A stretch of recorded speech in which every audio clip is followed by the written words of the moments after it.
morning, sir. For today, my co-reporter and I will discuss political economy of media. But before that, let us first discuss the objectives.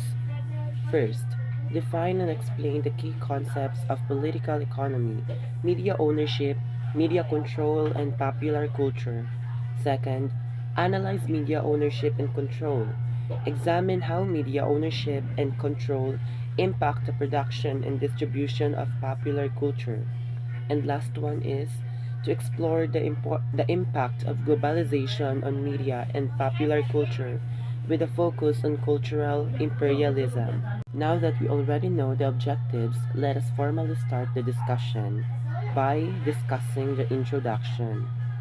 So, what is political economy of media?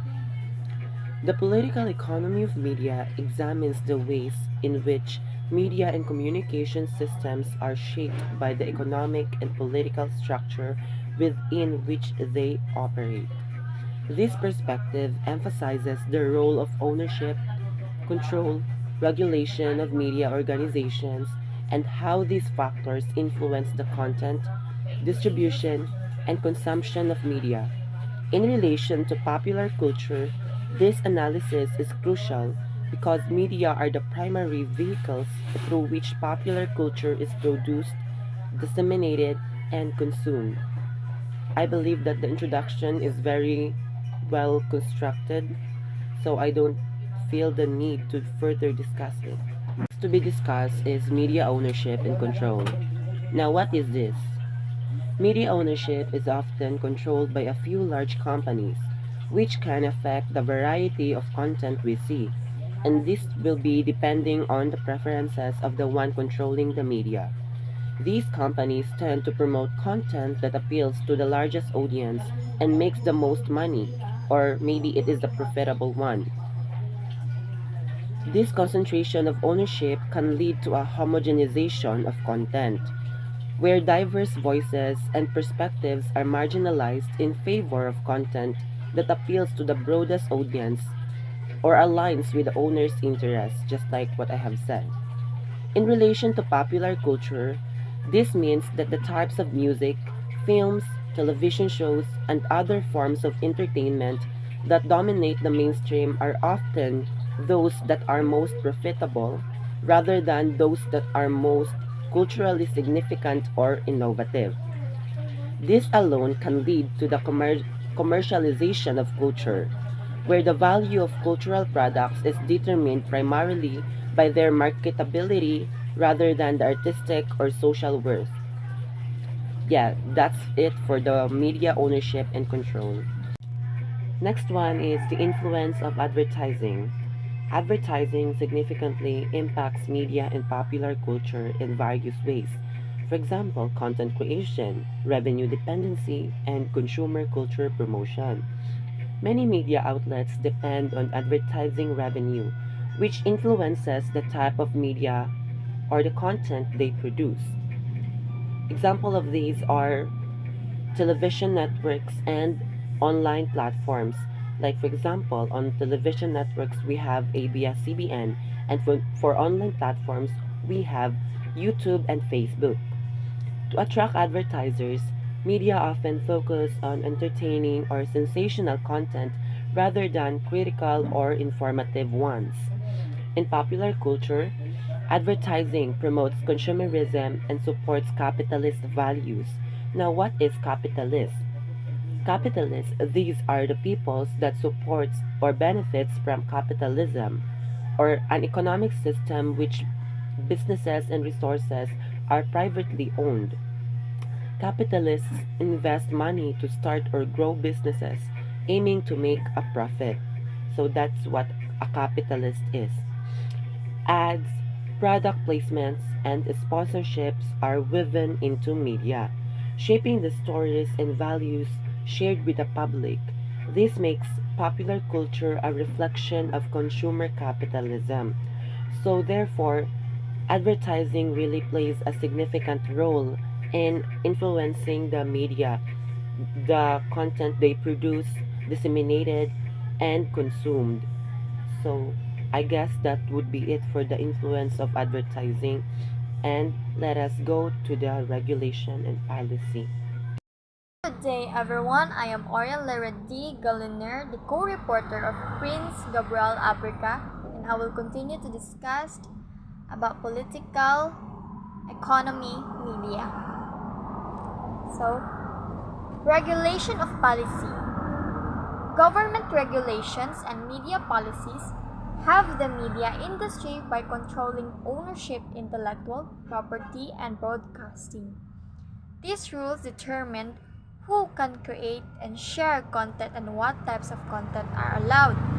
For instance, policies favoring big corporations or strict intellectual property laws can restrict independent creators. On the other hand, public media supports or local content policies can promote diversity, ensuring more voices and perspectives are presented in popular culture. So, who owns the media? For example, big companies might get more power, leaving small creators with fewer chances. Second, who can make and share content? Strict rules like intellectual property laws can make it harder for independent creators to use or remix existing content. Lastly, what content is allowed? Regulations decide what's okay to show, like banning harmful or inappropriate material. Sometimes these policies benefit big corporations, which can limit small creators or unique voices. But when government support media, public media, or encourage local content, it helps promote diversity, allowing different ideas and cultures to shine in pop culture. Let's move on to our next topic, which is resistance and alternative media. Despite corporate media's dominance, alternative media provides basis for resistance. Independent outlets, community radio, and online platforms amplify marginalized voices and challenge dominant narratives, offering more inclusive representations of popular culture.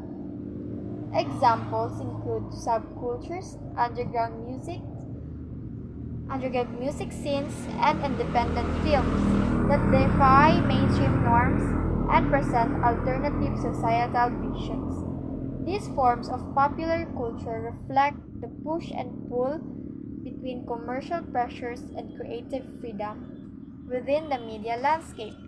Despite the dominance of commercial interest, alternative media and independent artists challenge mainstream narrative by promoting critical and socially relevant content. Examples are indie films, those showcased at Cinemalaya and independent music movements offer a counterpoint to the modified mainstream. Next will be the globalization and cultural imperialism. Globalization has shaped media industry with a few large multinational corporations, mostly from United States, dominating global content production and distribution. This raises concerns about cultural imperialism, where dominant cultures impose their values on others through media. For example, Hollywood films, American music, and Western entertainment have spread worldwide, worldwide, while local cultures may adapt these influences. The dominance of Western media can erode local tradition and lead to a more uniform global culture. The Philippine media landscape is influenced by global trends, often prioritizing foreign content over local content. Western music, films, and fashion heavily shape Filipino pop culture, raising concerns about cultural homogenization. Example: K-pop, Hollywood dominate local music and cinema, sidelining indigenous or traditional Filipino art platforms. In conclusion, the political economy of media is a critical framework for understanding the relationship between money, power, and pop culture. By examining the economic and political structures that shape media production and distribution, we can better understand the ways in which popular culture is produced, consumed, and contested. In an increasingly globalized and commercialized media landscape, this analysis is more important than ever in understanding the cultural dynamics of our time. The political economy of media looks at how media, money, power are connected. It helps us understand who controls the media, how media is created and shared. This framework shows how pop culture is not just entertainment. It's shaped by these powerful forces in today's world, where media is globalized focus on making money, include, including studying. This helps us see how culture is created, shared, and even challenged. So this has been Ariane Lirah Galliner, the core reporter of Prince Gabriel Abrika, signing off. Bye!